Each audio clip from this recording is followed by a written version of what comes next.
Hello and welcome to The Content Bite, a podcast for freelancers who use their words to make money. I'm Rachel Smith, a journalist, copywriter and content writer and the founder of Rachel's Fist. And I'm sitting here opposite my co-host, Lynn. Yes, hello all. I'm Lynn Testoni. I'm a journalist and a content writer. And today we've got a great show for you. We're talking about interviewing and sharing some of our tips about it. Because bottom line, good content is about sharing stories, isn't it, Rachel? Yep. And stories often involve interviews. I interview people all the time for magazine articles, even content marketing, blog posts, and I even occasionally for listicles. What about you? Yep. I've worked as a feature writer for many years, as I know that you have as well. And I guess interviewing whoever suits the story is just a given on magazines or digital stories. But I guess I'm finding a lot of the content I write for brands often only calls for desk research, which is good. But are you finding the same thing as well, that a lot of the content you're writing, there's no interviews and it's just research-based? It's a bit of both. Most of my content does involve interviews. Often, if for the corporate clients I often speak to one of their sort of subject matter experts, like it might be like a technical guy. Sometimes it's somebody like a vet for when I've done pet things. And when I write websites for people, I usually do a bit of an interview for them, like on the homeowner, and get a bit of a sense of their style and their personality. Well, actually, that's a really good tip, because as a copywriter as well, you have to often interview clients for an hour or two to get the whole story and the whole picture in order to put together copy for their site or to write something that, you know, captures their tone of voice. So I think it's just such a great skill to have for so many creative industries. But on the content side, I am finding often I'll be briefed and there is no interviews required. And I'm not complaining. I mean, it's less work, but I really often think a great expert or case study or just a pithy quote here and there definitely makes content better and meatier and more authoritative. That's a difficult word to say, authoritative. I didn't mess it up. I nailed it. Anyway, the bottom line, it makes it much more interesting for the reader, don't you reckon? I think so. And I think getting a personal angle on a subject keeps it fresh and up to date. Somebody always brings a new perspective to what can seem to even be like a tired subject. I mean, for instance, one of my clients is a big roofing company, and the content could be quite boring if I just wrote about tiles 3 times a month. But because each article involves that chat with a homeowner or a builder, I get a new angle, a bit of a personal story and a fresh perspective each time. I think it's good. And also it makes your content original, and Google likes fresh content, and it does actually punish you if you regurgitate stuff that's already on the internet. Otherwise known as plagiarism. Yeah, there is. I mean, the only time I ever take something straight off the net is when I use a government site as a authoritative source to sort of say this is exactly what this means. Yeah, exactly. And then of course you credit it, but it does keep it fresh and interesting. Totally. Yeah, I interview experts a lot, and I really think it's one of the best parts of my job. Like, I love that I can talk to so many interesting people. I love that too.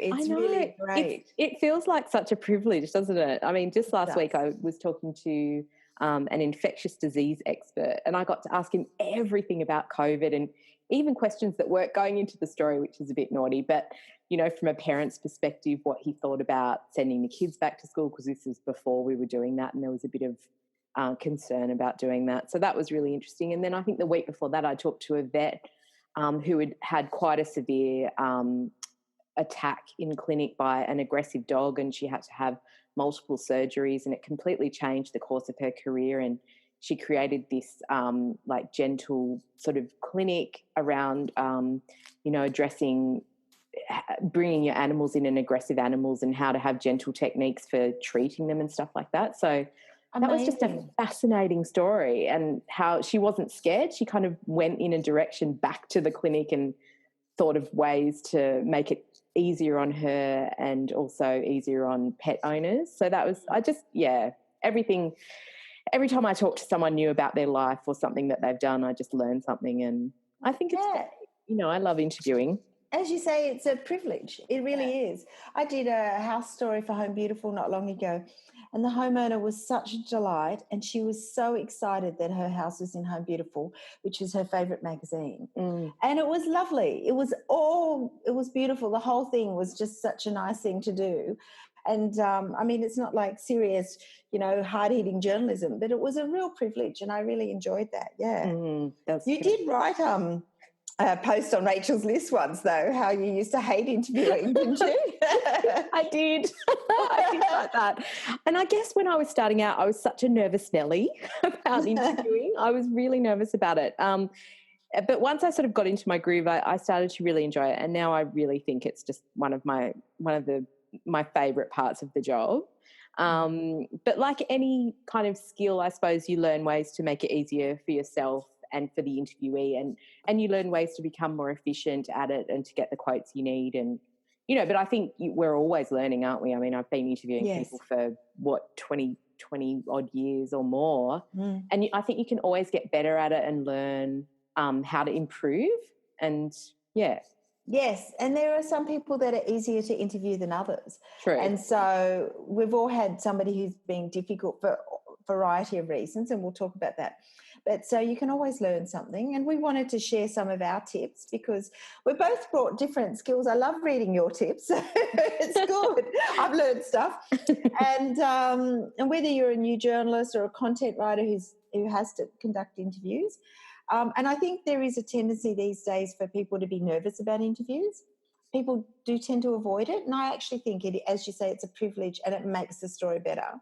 And often I don't know that many people get training in interviewing skills anymore. So, so even if you're an experienced journalist listening in to see if we do things the same way you do, because I'm sure we all do different things. Yeah. So let's get started. Okay. So the first point that we want to talk about is taking time to create a rapport, especially if you're interviewing someone for a real life story or a case study, or even a CEO who might not want to be talking to you, but, the comms department has said you have to talk to this person. Exactly. We've all had that. We often come across somebody who isn't used to being interviewed. Yeah. And so you need to spend some time making them feel comfortable and establishing that bond or rapport, as you said. So I usually start with something, chat and something relaxed, and usually something as banal as the weather. I mean, it sounds terrible, but it works. Or about their kids, and it's a nice starting point. And when I'm interviewing people for magazine stories, I often ask them the easy to answer questions, things that I know that they'll know, such as the correct spelling of their names. Like with the CEO, you might talk about his title, whether he prefers to be Robert or Rob, or those sort of things, and get them comfortable at the beginning. So I also share some personal info about myself, just so they know that I'm a real person. It's not usually it's things like where I am, like I'm in Sydney, that sort of thing. So they go, oh, okay, and they can sort of picture me in a house. What do you do, Rachel? Yeah, look, the whole establishing rapport thing, just listening to you made me realise I probably do this with just about every person I interview, even really media savvy experts. I do it unless they're super busy and just want to cut to the chase, which sometimes happens. I think it's always good to try and create that rapport at the start. And the happy knock-on effect of that is it helps you build a relationship with that person, and you can potentially have them as a future interviewee, and put them into your expert file and save loads of time down the track. But that's a whole other podcast. But I think sometimes you can ask 20 easy questions so that they're completely relaxed. Like, I've often done interviews where it's like a 20-minute interview and I'll spend 90% of it just relaxing them and getting them into talking, and then the last 5 minutes will be the bang, bang, bang, these are the quotes I need type questions. And they're so into it by then that they answer very easily, and I get exactly what I need just in the last 5 minutes. Do you think that's sneaky?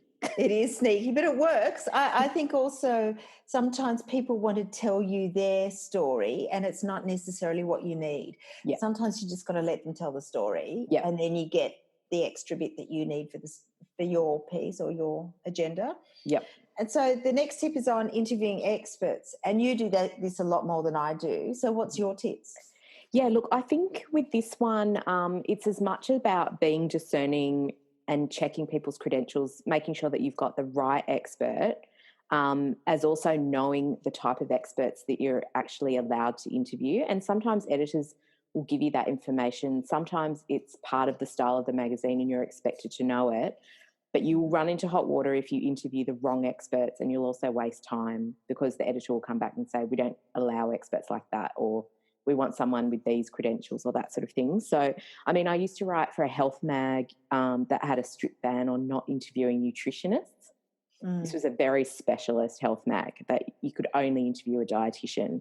And if you didn't know that, you could potentially waste a lot of time and piss or if off. you didn't know the difference between nutritionist and a dietitian. I mean, it's a subtle but important qualification, and it's very important to dietitians. Yeah, absolutely. Yeah. Yes. I've also come across that rule in regards to counsellors, types of counsellors that you interview, because I've done a lot of health writing over the years. And I think some editors are really clear that they want that registered psychologist, you know, whereas other titles don't really care. You could interview a counsellor who'd done a diploma at TAFE and put their shingle up, and that would be fine. And I'm not saying that actually those counsellors are any, you know, worse than psychologists. Obviously, you can get a fantastic counsellor who has a lot of great things to say, but I would always check that. I have the same thing because I obviously work through design and architecture about who's an architect. People can be actually architecturally trained but not registered as an architect, so they can't call themselves an architect. Yeah. And it's really important to get that right. Yes, and that in a similar vein, the whole, could a draftsperson give you what you need? They could, yes. But does the magazine absolutely want a registered architect? So you have to really check that, because I think that you'll save time. And I think to get really good experts, I tend to look in academic circles a lot of the time. So I'll go straight to places like expertguide.com.au, and they have a fantastic function where you can email the head of that website and tell them what you need, and they will send it out to every university in Australia. Oh, wow. All their PR departments. And you can literally find incredible experts who are working on studies that are pertinent to your topic right then and there, and can give you, you know, amazing information. So that's really good. I'll sometimes put a call out on Sourcebottle, which can be great, but also can be hit and miss. Same thing with Facebook. Can be sometimes a great place to find experts. But we'll put a list into the show notes of the places that we like to find experts. But what do you think is important when interviewing experts? I think it's about being really professional. I always send a meeting request to confirm the time and the date of the interview, because honestly, people forget a lot and they've got busy schedules. It means it's in their diary and in their calendar, and it's also in mine, so I always get reminders. I always make sure I'm on time. In fact, when I call somebody on time, people get so excited. I often have the comment, I'm so glad you're on time. Because, yes, I think there is nothing aggravates a professional more than putting aside half an hour for a journalist. I'm always on time as well. It's just, I'm sometimes late for some things, but interviews, I'm bang on that minute that I've... Yeah. Because often they've gone, if they're good, and if you've spoken to them, they might be in a conference room, or especially with open plan desks everywhere, or if they're, as you say, a health professional, they've put in time between appointments, and they can get really annoyed. And I often send questions beforehand as well, so they can be prepared. It's not... I wouldn't do that about a personal sort of story so much, but it just gives people an idea. And I know for a lot of experts, they like to make sure they've got their research. So if I'm talking about a particular building thing, they like to have that research. They might have the papers on their desk or websites open. Totally agree. It saves so much time with really super technical interviews, sending questions beforehand, or even just a few questions like, I'm going to be asking you about X. Can you please find out if there's a relevant study or something, or if you know of one. Yeah. And sometimes it also helps to relax them, because sometimes they think, oh, they're going to ask a really difficult thing about asbestosis, and it's actually no, we're just going to talk about pretty colours. And they go, oh, okay, fine. So that's also quite relaxing, and they see it's more, it's more of a relaxed, chatty interview. And also, if they if I don't know the subject, if I try and do as much research as possible so I sound intelligent, and if I don't know it, or if that's why I'm ringing them, I say right at the beginning that, can you just explain this in layman's terms? I haven't had a lot to do with asbestos, say. Can you explain to me what I need to know? And then that's good. And if they say some good technical words, I often write them down and then I refer back to them so they know I'm listening. Yep, I do that too. Yeah, I also find more so these days, a lot of publishers don't want you to file until you've checked quotes with your interviewees. And I think that can save a lot of hassle later on if something goes to print and there's a mistake or, you know, something they're not happy with. But it goes against everything I learned about interviewing celebrities, because you never send them the copy. But if you're writing for a business magazine or a medical title or even a real life story, I think it can be a good idea to send the quotes, not the entire story, just the quotes, and just say, you know, please check these and let me know of any inaccuracies, which basically says, you know, please only comment on your quotes and not anything else.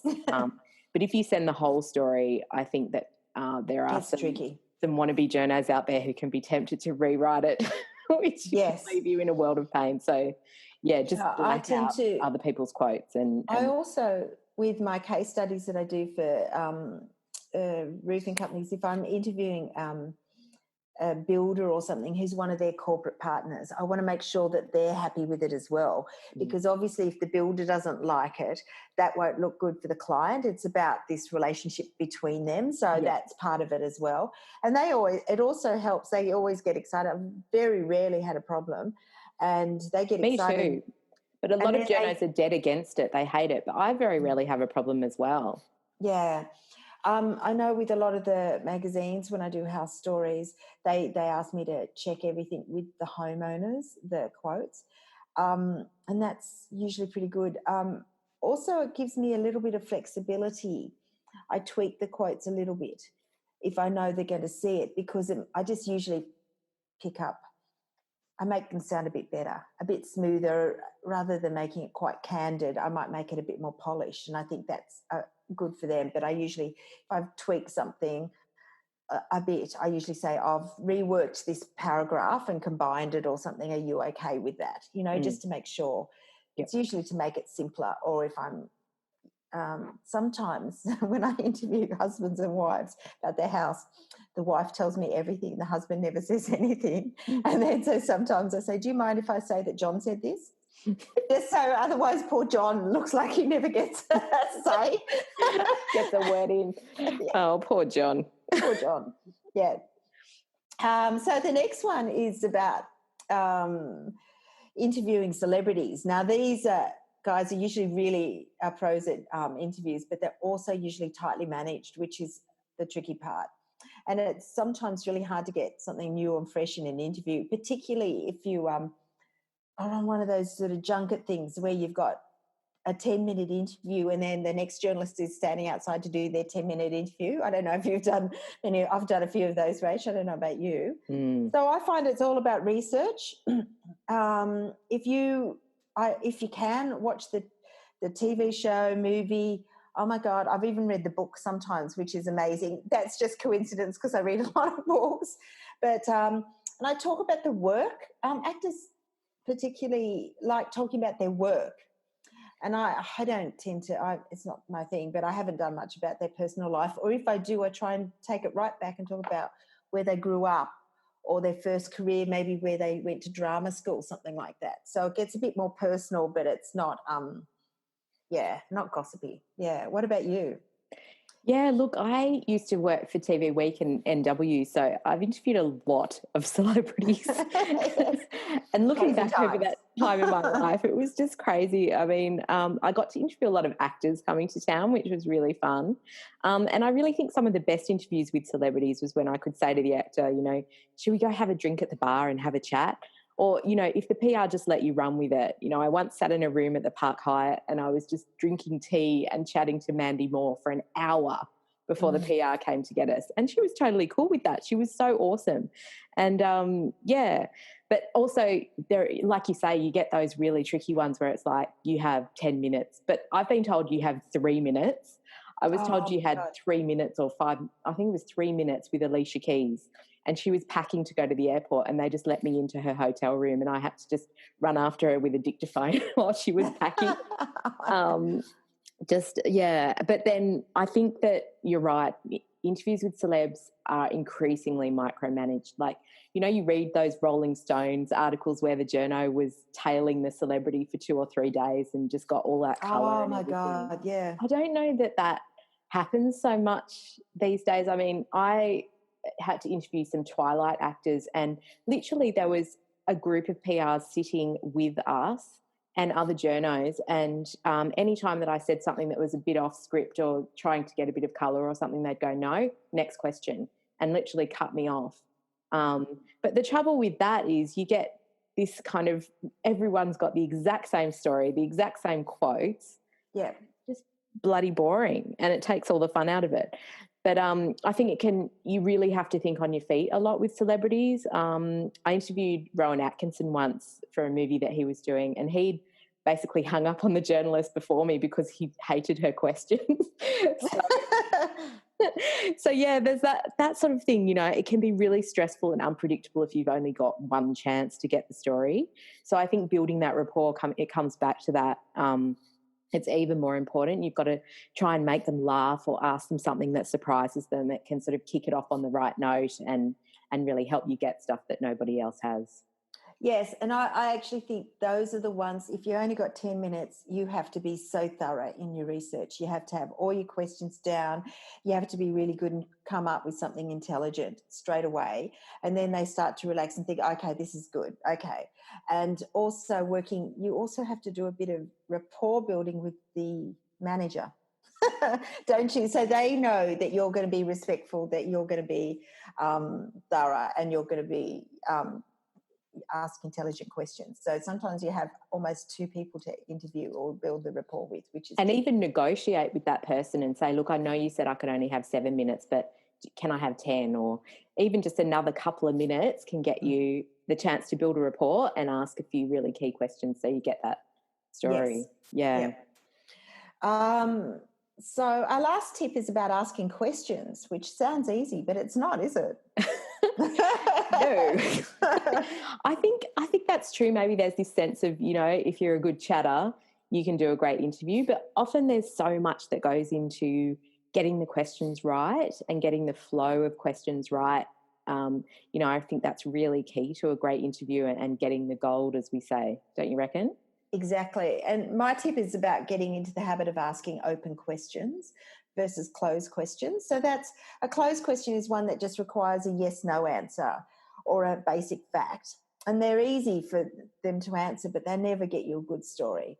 So they're a good way to get a subject talking and comfortable, as we said earlier, but they won't give you that unexpected gem that you need. So open questions ask more from the interview subject, and they tend to give more interesting information.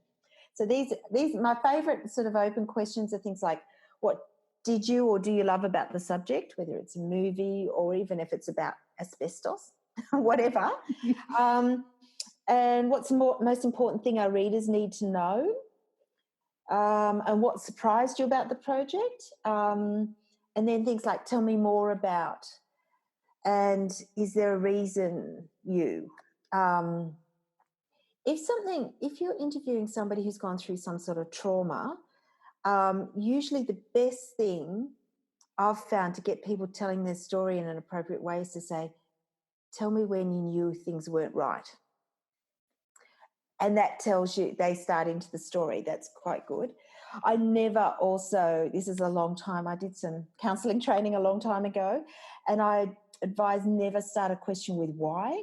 Why immediately makes people feel defensive, and I'd only use it if the interviewee is hostile, like in a news sort of like politician sort of way. But even then, yeah, I'd do is there a reason why you chose this, or is there a reason you did it this way, rather than why did you do this that way? It just makes people defensive.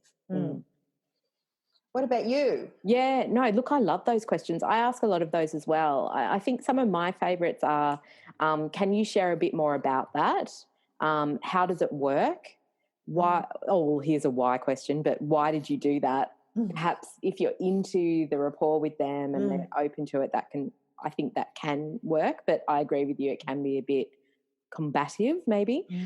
Is there anything you wish you'd done differently? Can be a great into some insights from the interviewee.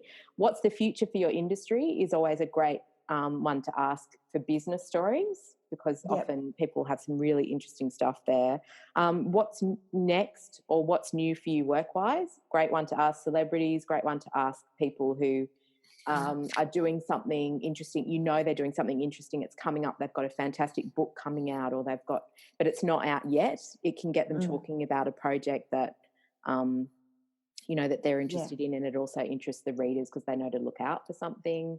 And it can also mean that you get that next story if you sort of introduce that topic into the public arena. And also my absolute favourite question that I ask everybody in every interview is there something I've forgotten to mention that you'd like to talk about? Yes. I ask something similar near the end of the interview. Often you get the best things that you didn't know to ask. It is. That is the best question for anyone. And sometimes you get the absolute best quote of the whole interview just from that question. Yeah. So that's my favourite. And it's often the unexpected thing, because, you can do research, but there's always something you don't know about that person or about the subject. And that's where you get the real gems, as we say. So that brings us to the end of the podcast today. Thanks so much for listening. Don't forget to leave us a rating or review. It helps other people find us. And where can we find out a bit more about interviewing, Rach? Yeah, we've got some blog posts about interviewing technique, we haven't touched on recording, like taping an interview and transcribing, but we've got posts about that. So I'll put some of those into the show notes. We've also got a cracker masterclass coming up that's all about the humble interview, and we have 2 veteran journos on that masterclass who'll be sharing a heap of knowledge and tips and tricks. So stay tuned for more info on that. Otherwise, loving your masterclasses, Rach. They're good. Yeah, they're going really well. Yeah. Okay, so thanks everyone. We'll see you next week. Okay, bye. Bye.